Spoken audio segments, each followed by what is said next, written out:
Live your life within the moment. And don't go wait until the morning. You never know when it is over. All that I know is we'll get older. So let us dance this night away.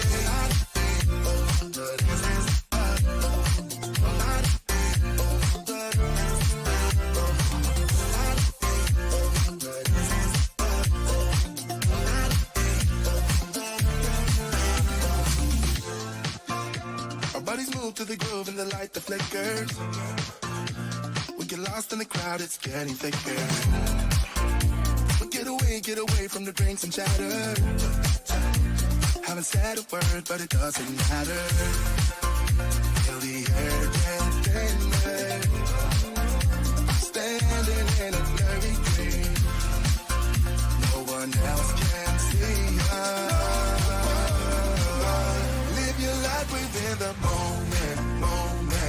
And don't go wait until the morning. You never know when it is over. All that I know is we'll get older. So let us dance this night away.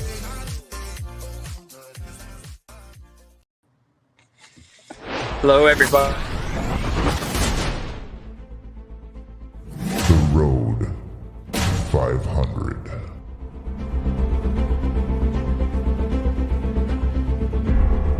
Now my wheels in motion and my windows open with the wind blowing in my hair. I'm driving down the highway, gonna do this my way. I can feel it in the air. Here I go.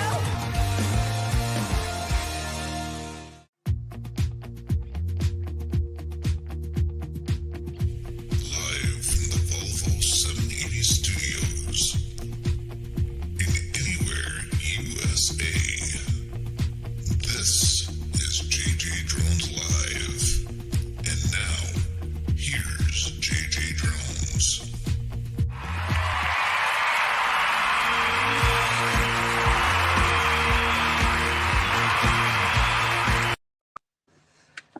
Hello, everyone.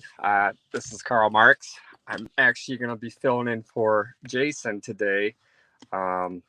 He has since lost his voice for the last couple of days, so I told him I would help him out the best I could with today's topic. So I'd like to welcome everyone that decided to join us today. And if you're new to the show, just want to thank you for coming in. Today is 9/11, unfortunately, so we just want to make sure we remember everybody that has fallen on that day. It was a sad day. And so we're going to get right to today's topic, and that is going to be motorcycle safety, particular riding a motorcycle, riding around motorcycles, whether you're in a semi or a car or just in traffic in general.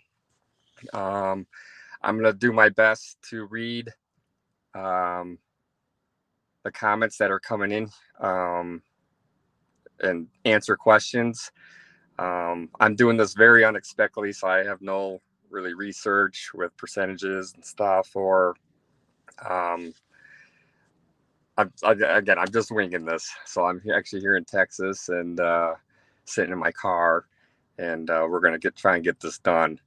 But if anybody's got any stories that they want to talk about with an experience that you had with a motorcycle, or whether it's good or bad, or any advice that I may not share that I might forget, I would definitely appreciate that. I see Haley there. Hi. And it's hard to read. I'm sorry. Those are balls, Aaron. Thank you for coming. So, as I said before, I've been a truck driver before for just about 25 years. I'm also a big motorcycle enthusiast. I ride a lot, every chance I get. I actually just took a trip almost to the Canada border from Wisconsin just last week. So it was a good trip. I never actually went that far north, but hi, stormy sky. Appreciate it. And but it was a good trip. Actually did another favor for a friend and picked up a motorcycle for him that couldn't make the 14-hour trip. But we got it done. We got it done safely, and that's the most important thing. So some of the stuff that I like to talk about on motorcycles safety is being the rider. First of all, make sure you're wearing a helmet. I know some states it's required that you have to wear a helmet, whether it be a 3/4 helmet, a half helmet, or a full face helmet. If anybody wants to chime in about if that law is actually enforced or not, I'm actually kind of curious. Me personally, I always wear a helmet, just in case I were to fall. At least my head can be somewhat protected. And make sure you're wearing a jacket or a vest or jeans and boots, just in case if you do have an accident, you want to make sure you're protected. I've seen a lot of people, fall off their motorcycles, and they got beat up pretty good because of the lack of protection they were wearing: shorts, sandals, a t-shirt, or no shirt, no helmet. I've seen a lot of people fall too. Unfortunately, they were on the crotch rockets doing 80 plus mile an hour, and they fall down and their bike goes pretty far, and so do they do too. I've seen some pretty nasty stuff. So please, if you're on a motorcycle, you and your passenger, take the proper precautions to be safe, not only for you and for everybody else. Again, and then maintenance of it. Make sure your tires are properly inflated every trip. Make sure your headlights are working, turn signals are working, horns are working. And I tell people also too, even if you have experience riding, to take a motorcycle safety class. Sometimes that could be beneficial because you can learn something that you may have not known or you've forgotten. Also, insurance companies may cut you a break on the insurance because of the knowledge that you acquired through a state class. So that's something to look into. I know Wisconsin and Illinois, they had two types of classes: a beginner class and then an experienced class. But it never hurts to do a refresher. Sometimes it can be free. Sometimes it's a little bit of money. I've seen some that can be a little bit pricey. But either way, check it out. It's worth it. Now,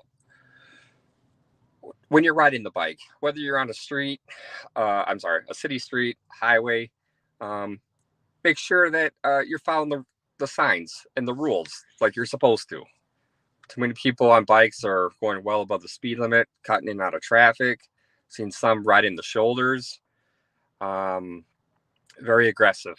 And a lot of motorcycles get a bad reputation saying, "Oh, those bikes are dangerous." And the bike is not dangerous. It's just like anything else. It's who's operating it. I take my riding very seriously, and because I don't want to get hurt. I don't want to get hurt anyway. I don't want to hurt nobody else. Let me see what this say. Explorer Drew says helmet laws are enforced here in MB Canada unless you can have a medical letter from a doctor as to why you can't wear one. All right, I never knew that. That's some good information there. I'd be curious what guidelines would fall under that you can't wear a helmet. Yeah, I would definitely want to look that up. Thanks for sharing that. So again, we want to make sure we're following the road rules, so we don't have any accidents. And obviously you don't want to have any tickets either, because those could jeopardize your license as well. Now, when you're riding around motorcycles, whether you're in a car or a a commercial vehicle. You got to be prepared for people not to follow the rules, especially big cities. Some of the younger crowd, they like to, show off, and it's unsafe. So when it comes to the riding season, I know some states can have it pretty much year round because of the weather. Up in the Midwest where I'm from, you're only limited, or you should be anyways, but I've seen some people ride in the snow too, and I don't get that. I just shake my head. It's like, well, that must be their only transportation for the day. But so in the riding months, you want to make sure you're looking in your mirrors a little bit more. Watch your blind spots. Actually turn your heads to make sure. A lot of bikes you can also hear. A lot of these guys and girls, they change the exhaust systems on them to make them louder, or those crotch rockets you can hear for pretty good distance. And a lot of the LED lights are making it a little bit easier to see during the day also. But large crowds, they tend to take up the road or slow you down. I'm not sure if there's any rules to say that they can do that, or I know like special events they can do that. I know like funeral processions or a parade of some sort, but just for casual riding, I don't know if they can do that. But you just have to be patient. Unfortunately, I had to do it quite a few times. And a lot of them I see riding on the shoulder. And now I heard that in some states you can do that. And then in some other states you can ride in between cars. And I forget that term. Lane splitting, I believe, is the term that is most common. And that is basically when you're in a traffic jam of some sort, the motorcycle can ride on the dotted line in between the cars. If you choose to do that as a rider, I wouldn't suggest it. But B, if you're going to, be very cautious with that, because one, people could open up their doors, people could throw things out the window, and it may be an accident. And unfortunately, some of it might be intentional because you're getting through the traffic while they're not.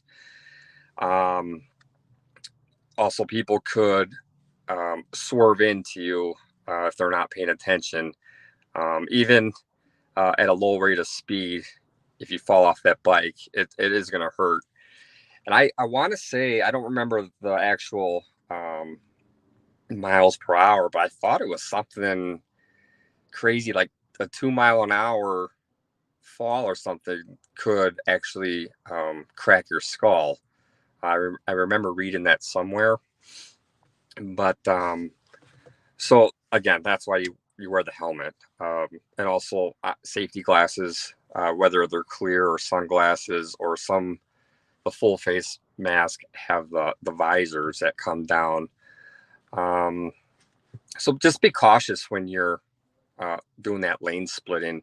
Not many states, I don't think, allow that. For some reason, California comes to mind that they do that. So what else can we talk about when it comes to motorcycle safety? If you are on the county roads, pay special attention when there's, let's see, California is notorious for that. Okay, yeah, Jason goes to California a lot, so I'm sure he sees that on a regular basis. When he gets his voice back, maybe he can fill us in on a story or two that he's experienced. What I was saying with the county roads, there's a few stretches, especially up in the Midwest. There is a lot of hills and a lot of curves, and you can't see these bikes coming. And when you come to an uncontrolled intersection, you're getting a lot of accidents that happen right there, especially with the least amount of traffic. The bikes seem to go a little bit faster too, because like, oh, no traffic around. We can go as fast as we want. And that's not the best thing to do, because you're going to come around that curve or over that crest, that hill, and there's going to be a car, another motorcycle, a pedestrian, something, and you're going to hit that thing. You're going to fall off. So hopefully it never happens. Some of the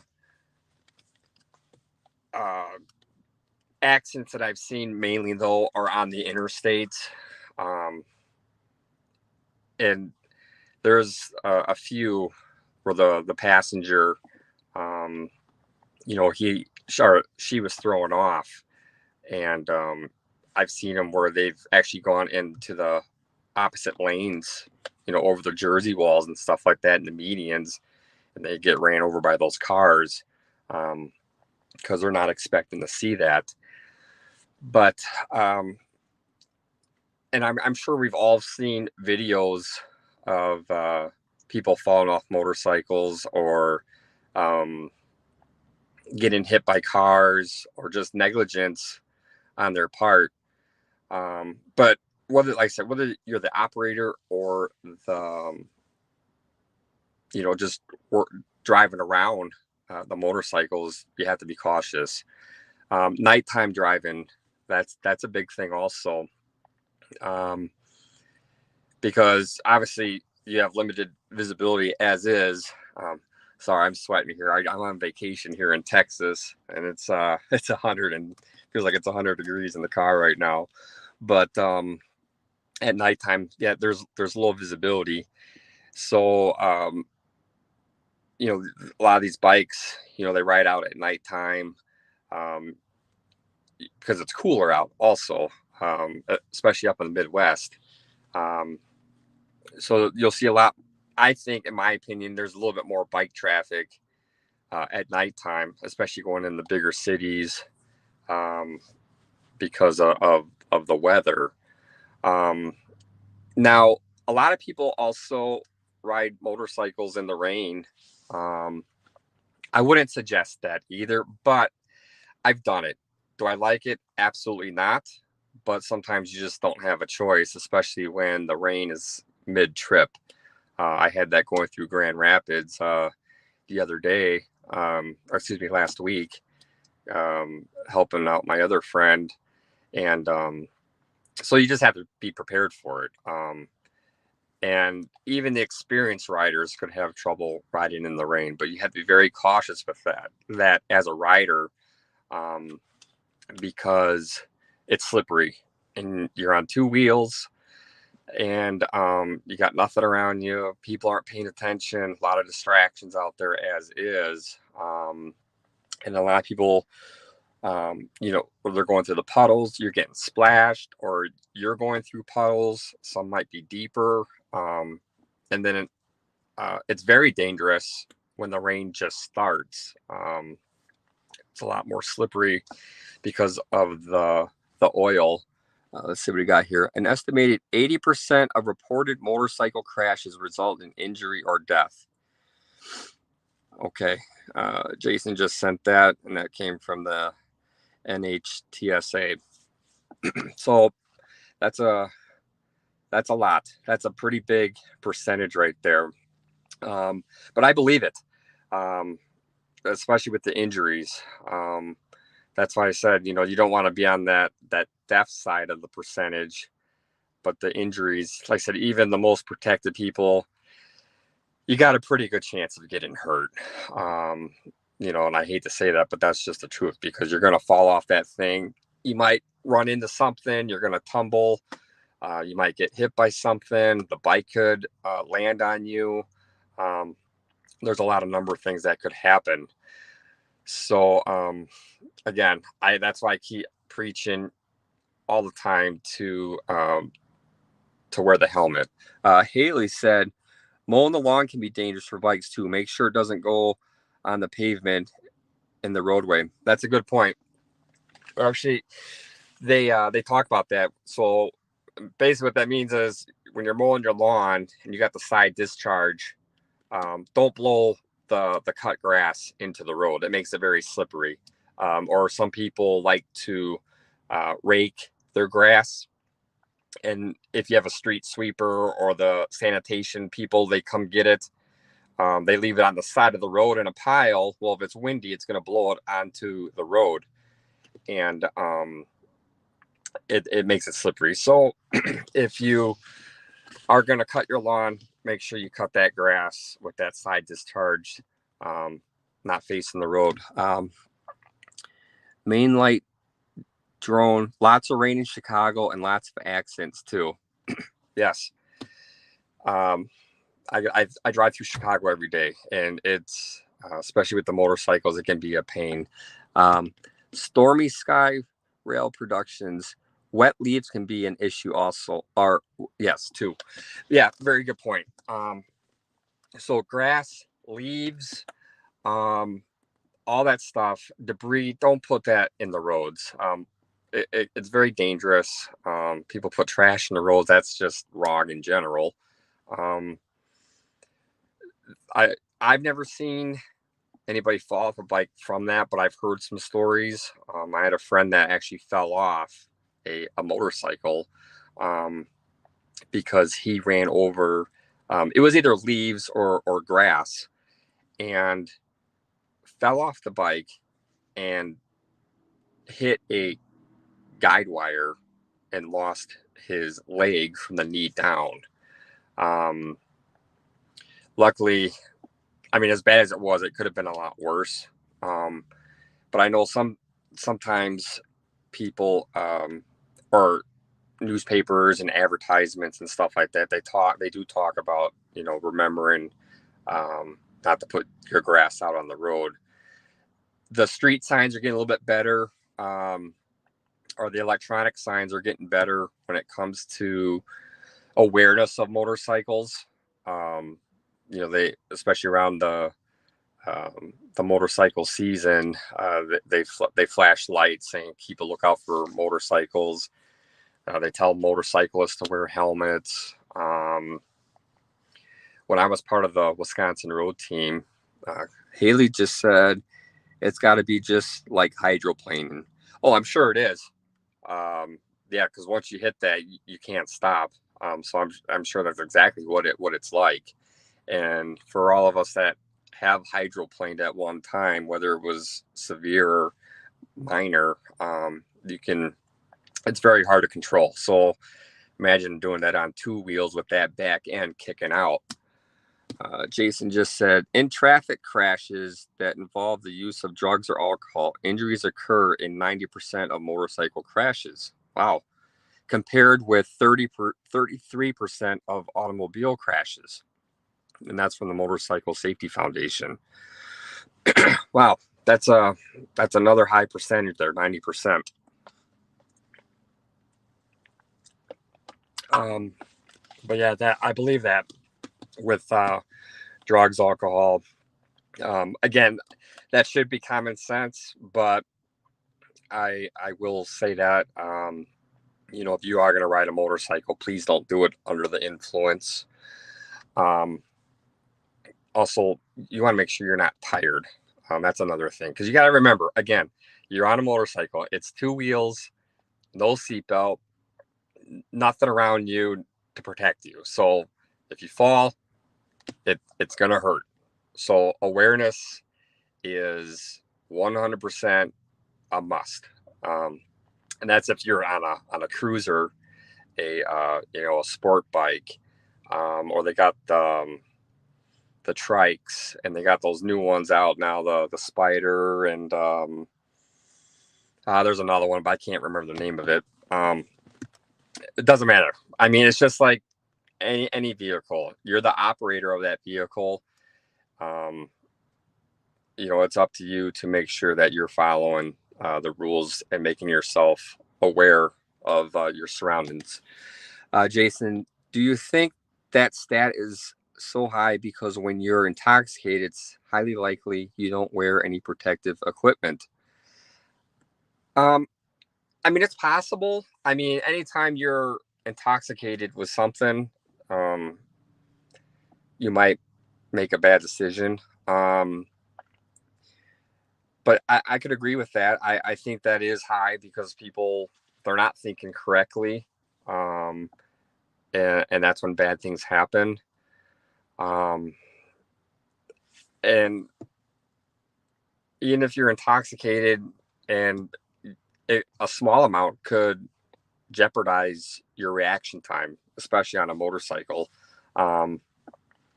Because it's different. Obviously with your pedals, you don't have pedals like a car.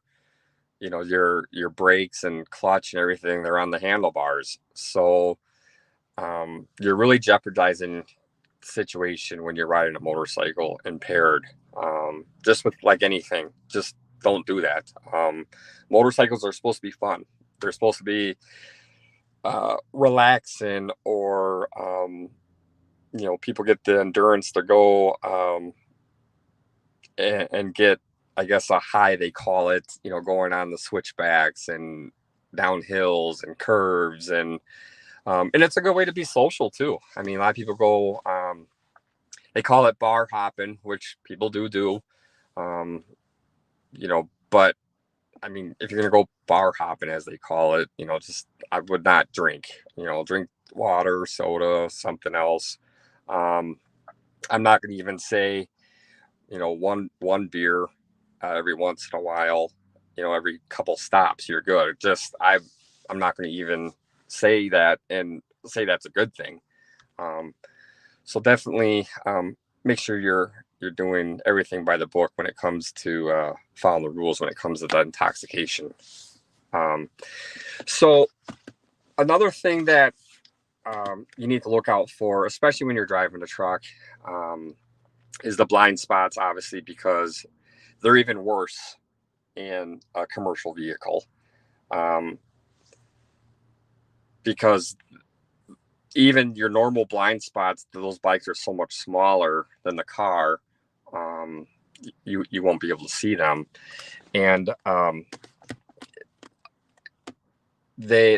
seen a lot of bikes where they tend to cut off a vehicle more because they are smaller. So they like to take chances in those curves, and especially the exit ramps.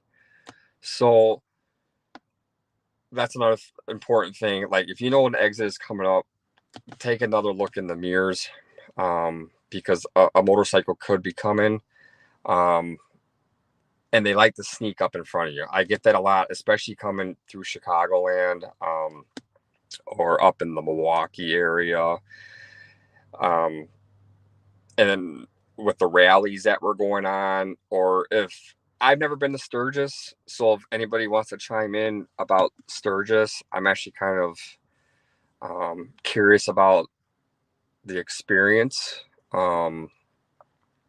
because I've heard it's a lot of bikes, and I don't know. I keep telling myself I want to go out there, but I don't know. I'm still thinking about it. But it does sound like a good time. But if anybody's ever been there, I definitely like to hear a story about it. So the other thing too, being a motorcycle rider, the railroad tracks, especially the ones that go at an angle, you got to go over that as an angle also. So because those rails could actually, if your tire hits them the wrong way, it's going to jerk your handlebars and bend your rim, and you're gonna fall forward over that bike. So make sure you pay attention to the signs, identifying what type of railroad crossing that is, or if you're familiar with the road, definitely be cautious with that. I know another buddy of mine, he was injured in a motorcycle accident because of that exact thing. It was dark, and he was on a unknown road, hit some railroad tracks, and he actually went over his handlebars and then went down a hill, and then he had a helmet on, but he hit his head on a tree, and then he was hospitalized for a while. So again, the railroad tracks are very important. Potholes, your motorcycle tires are smaller, so if you do hit a pothole, you're gonna feel a little bit more on that. Again, that I've seen people bend their rims because they hit that pothole, or the what do you call those things? The sewers, the tops of the sewers. They can be slippery too in the rain. That's the other thing I was going to mention. Why that is, I don't know, maybe because it's like a smooth metal surface, especially in the fall time. If the dew and the moisture are coming on at night, and it's still cooler during the day, you can slip on that. Also, it's based like ice. So if your tire hits that, it's gonna kick out on you. So make sure you avoid those. I know sometimes it's hard. If you have to run over one, I suggest to do it slowly. Or if you have a big bump that you're going to go over, stand up a little bit, so you can not hurt your back. But they say you can maintain control with that. Let's see. Jason says, what are some of the differences driving around semis vs car driving around semis? So what are some differences driving around semis? Okay, so on a motorcycle, when you're driving around a semi, one is the biggest factor is the wind, especially when you get some around like the doubles and triple trailers. You got a lot of wind moving around that. So when you are around a semi, first thing is be on the driver's side so the driver can see you better. That blind spot is smaller. Don't drive by the tires either. If you want to pass a truck, pass it. But don't stay in the blind spots. That tire could possibly, blow. And then you're going to get the steel belts on you, rubber, all that kind of stuff, or any debris that comes with it, such as mud flap or maybe some of the cargo, depending on where the tire blows and what the driver's hauling. So stay away from the tires. Be prepared for the wind to almost kind of suck you in. So it's going to take you to the right. If you're on the left side, it's going to jerk you to the right a little bit. So you want to get past that truck. And then I think it's noisier too. Obviously, because it's more tires, you got more road noise and stuff like that. And you hear a lot more too, like when it comes to especially if a trailer is empty and you're driving around it on a motorcycle, you can hear the bouncing a lot more too. So you might get startled from that, or you're going to hear the straps rattling in the wind. So and it may sound like it's getting closer, but a lot of people I know they said they don't like that, and I've experienced. I've heard things. It's like, oh, what was that? But it was just the road noise and stuff like that. But I remember the first time I was driving around a truck on a motorcycle, and it was pretty intimidating. I mean, they look a lot bigger. I mean, you're basically sitting right next to it, and you could probably drive underneath the trailer.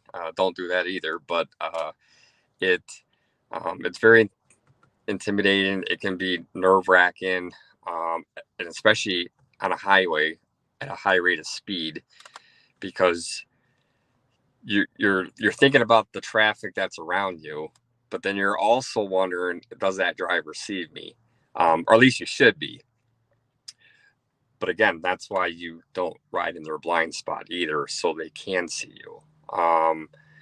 But anytime I'm coming around a truck, I definitely try to get around it as fast as safely, but I definitely, I just don't stay on the side of it, because in case the driver's not paying attention, I don't want to get ran over or sideswiped on the bike. So I'm trying to think of some other things. Let's see. Explore with Drew. Cool story, Carl. I was riding down to Grand Forks, North Dakota late at night, crossed the border, and was about 25 to 30 minutes out of Grand Forks. It was pitch black out, and the high beam burnt out on the bike. Ooh. Okay, so continue for 5 minutes, and the low beam went out. Okay, got pulled over and can't see a thing. No cars, just bugs. Nice. So was stranded beside the bike, and yes, guess what? Pulled up about an hour later, the state trooper. Yep, just my luck. He turned out to be a real nice guy. So yep, he said follow him into Grand Forks, and he took right to a gas station, and he knew they fixed the bikes. They had a bulb. Yes, I purchased two. That's funny.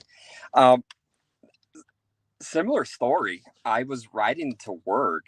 Well, I'm glad everything worked out for you. I mean, that's an experience to lose the headlights, because a lot of bikes only have one bulb, one low beam, one high beam. If you lose the headlights on a car or commercial vehicle, you still have a backup.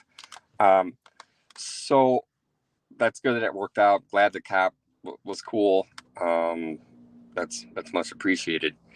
I had a similar story. I was actually riding to work, and actually, let me back up for a second. I had a Triumph Speedmaster, and I want to put a brighter bulb in there, because I didn't. This was a little bike. It wasn't like a cruising bike, and it wasn't a bagger, just a smaller bike. And so I went to put a brighter bulb in, and I even wore the latex gloves that went on it that they tell you to use when you change the bulb. I did that and went in perfectly, changed it. It was brighter, and I had a 9:00 at night start time. So I lived about 30 miles from work, and same thing. The bulb broke. It didn't go out. It like exploded, like shattered. And I heard something. I didn't know what it was at first. And I was like, oh, my headlight's gone. So I had to ride the bike to work that way. But I just took some side roads where I knew there wasn't going to be a lot of traffic. And then I rode the bike home because it was daytime in the morning after work. And so I've been there. That's not fun. And I bought a couple bulbs, and I put 2 or 3 of them in my saddlebag in case that was to happen again. And I still do that now with the Harley that I have. I carry bulbs with, and I carry towels and stuff to wipe things down. I carry spare fuses. So that's another thing you want to do if you have a bike.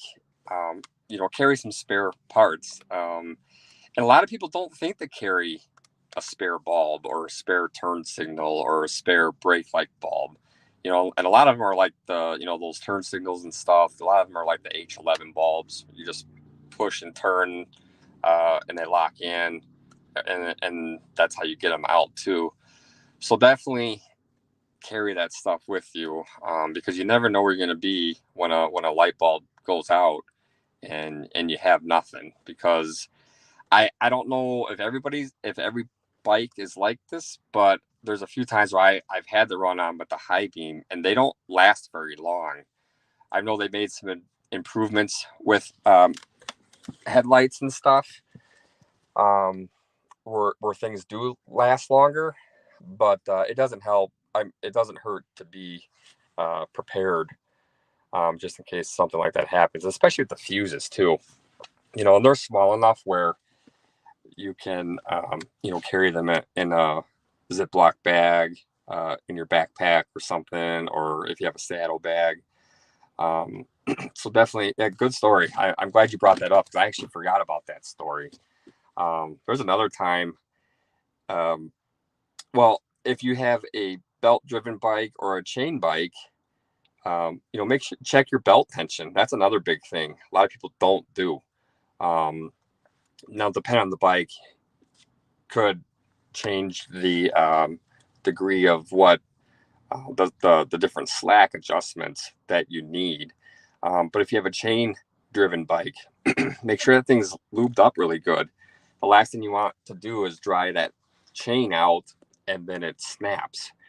I had a bike that it was chain driven, and I converted it to belt driven. It was an aftermarket, and it worked fine. And then the belt started acting up. I changed it out, and I read the wrong specs, the specs for the tension, and I'm riding it, and it broke, snapped, hit me. I felt something like hitting my leg while I was riding the bike, and what it was, it was rotating, and the belt was basically shredding apart, and it was hitting my leg. And so I caught it, went home, took took everything off the next day, ordered some parts, put the chain drive option back on. And then to me, it worked out better, because really with the chain, all you have to do is, grease it up and everything like that, and make sure it's aligned correctly. But with the belt driven, you got your main pulley, you got your big pulley, and there's a lot of a few other mechanical terms that you really have to take note of and lube up and stuff like that, so the belt doesn't fall. Jason, what would you suggest would you suggest switching a belt-driven bike to a chain-driven bike? Well, I guess I like the chain, but I don't have enough mechanical knowledge to know if all bikes can be chain driven or if it's even an option. Now, I have a Harley right now that is belt driven, and it's actually encased, so I can't even see it on the left side. So if I need to check that, I got to take everything apart. But once I take everything apart, well, then a lot of, the oil and stuff comes out with it, because a lot of things are encased together. Now, I do like chain driven better. So if it were an option, yes, I would say it's easier to take care of. But again, I don't know if every bike has an option for that, because of the size or the torque or stuff like that. So, I'm pretty mechanical knowledge when it comes to cars and trucks, but with that, I'm not, and I don't want to give any false answers. Good question, though. So another thing that you need to be cautious of too is cleaning your bike. So never use Armor All on your bike. People like Armor All. Things make shine. The Armor All makes the stuff shiny. That's the last thing you want to use on your motorcycle, on your seat, handlebars, or some of the floorboards and stuff are rubber, and people shine that up. And all you're going to do is slip off that, or you could slip off your seat or your handlebars.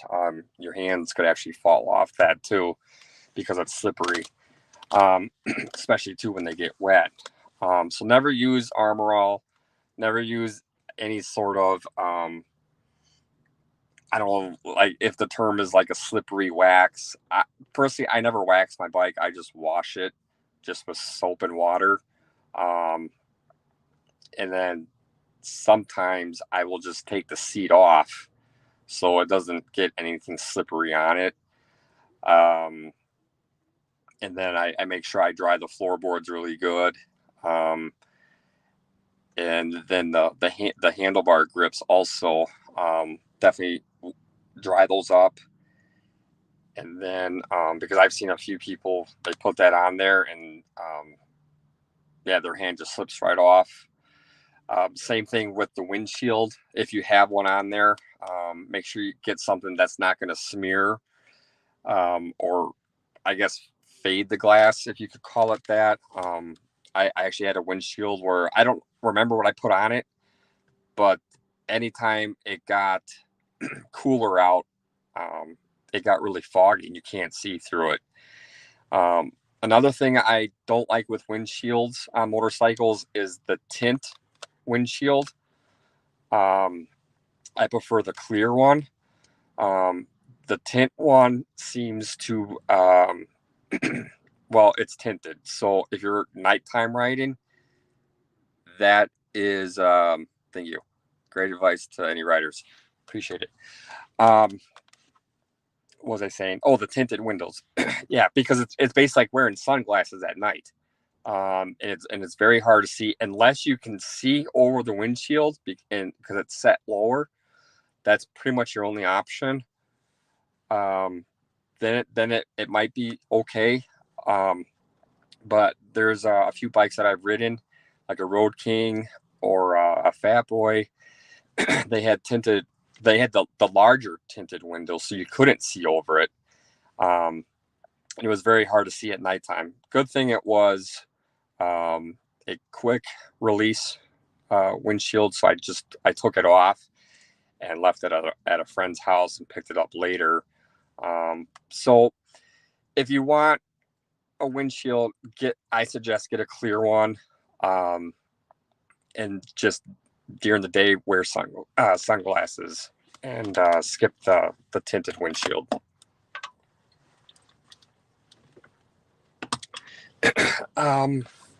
Excuse me. So we talked about the cleaning. The tire inflation was a big thing too, and a lot of people do it with cars too. They don't check their tire pressure. Tire pressure is very important on the bike also because, again, you only have 2 tires. So definitely make sure you check that every trip. Check the oil.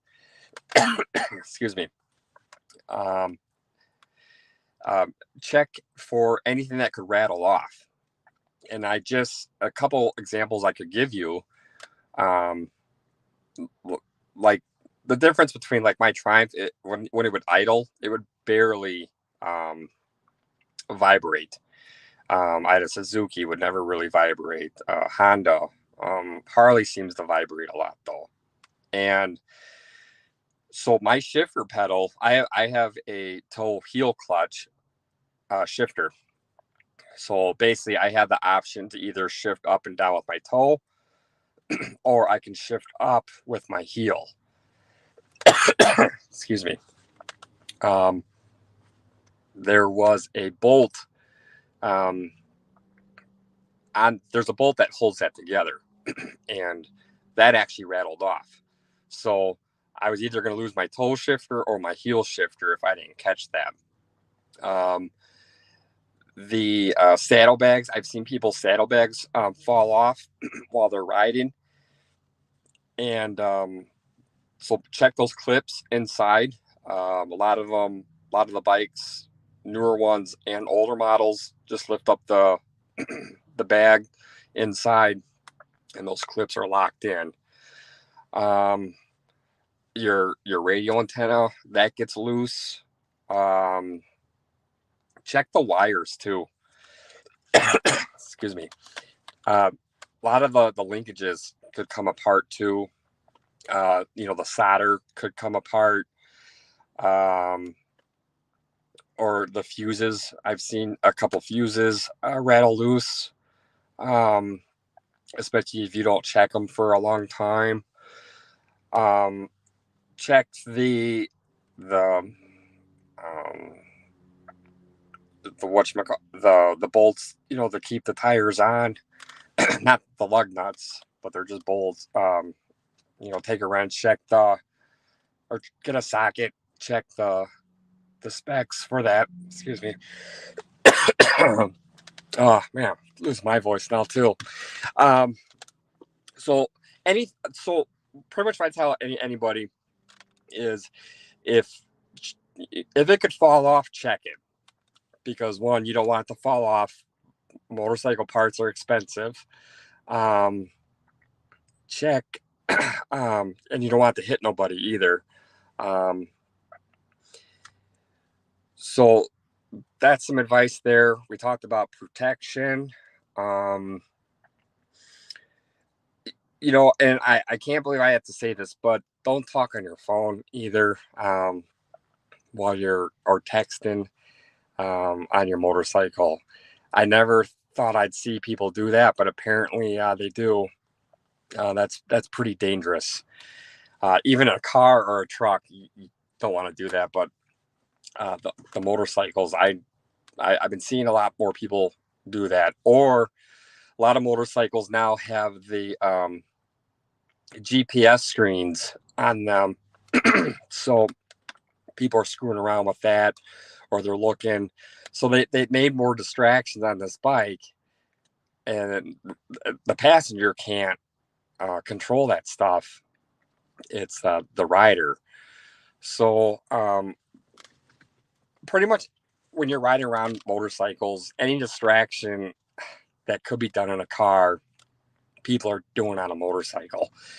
And that, it's even, I've seen people eating and drinking on motorcycles, even water and stuff. Or people listen to the radio, they're flipping channels. Um, they're doing a lot of things that they shouldn't be doing. It's kind of like a car or a truck. You're supposed to just drive it, and in a motorcycle, you're supposed to just ride it. They can be a lot of fun, especially if you just want to go for a long cruise somewhere, or if you're into the fast bikes. There's a lot of roads out there that you can take some pretty slanted curves, and the switchbacks and stuff like that. So I never ridden a trike before, or the spider. But I know those can be pretty fun too, from what I hear. So you have a lot of options. I mean, the big thing is to be safe when it comes to this stuff. And there's Jason. And and just have fun. And again, bikes aren't dangerous. It's the operator that makes things dangerous. And I know we're getting to the end of the show here, and I know that you're losing your voice now. And I just want to tell everybody that Carl's been very gracious to come in here and fill in for me today, and I just wanted to thank Carl for doing that. I didn't want anybody to think that I was just sitting here not doing anything because because I don't want to. The one thing that I do love is doing my live streams, and I was planning on just doing a replay, but Haley and I decided that Carl coming in would be much more entertaining than me replaying something. So, so thank you, Carl, for coming in. Oh, no, happy to do it. No, I do appreciate it, and it's a lot of good information for everybody. So, if you're driving a motorcycle, take heed of some of the information that Carl gave. And definitely be careful around big rigs, because there's so many times that people get into accidents with motorcycles, with trucks, and it doesn't need to happen. But I just wanted to do a little bit of housekeeping that I didn't get to do at the beginning of the show, and then we're gonna close this out. So thank you very much, Carl. I'm gonna let you go so that you can spare your voice, and I'm gonna use a All little right. bit that I have left. All right. Well, thanks for letting me do this. No, thank you, Carl. Okay. So let's go back here. If you want to have your video featured on my website, go ahead and email me, Jason at JJDrones360.com. That's where you can email me a link to your video. And I do believe that I have one for this week. But anyways, so, but for next week, if you want to do that, just go ahead and email me that link to your video. Also, for everything JJ Drones related, just go to JJDrones360.com. You can go and find my Amazon links, JJDrones360.com/Amazon1. And if you'd like to help financially support this channel, go to paypal.me/JJDrones or just JJDrones on PayPal. I just want to thank everybody for coming in here today. It's not easy for me to give the reins of the show over to somebody, but I trust Carl, and Carl is very knowledgeable in a lot of things, especially riding a motorcycle. But usually I like to keep this at an hour, and we're almost to that hour mark. Radio Jonesy, welcome for coming in. Welcome, thank you for coming in. Appreciate you being here. Hopefully you got your prize that you won on the giveaway live stream. But